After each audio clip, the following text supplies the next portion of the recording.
চরণ ধরে থাকতে দিস রে জনম ভরে আমায়।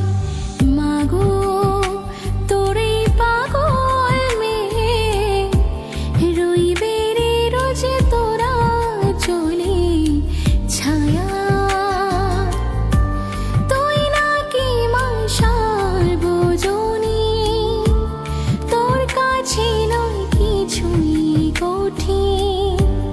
তোর ওই দুটি চরণ তলে থাকবো জীবন। শ্যামা মা তোর চরণ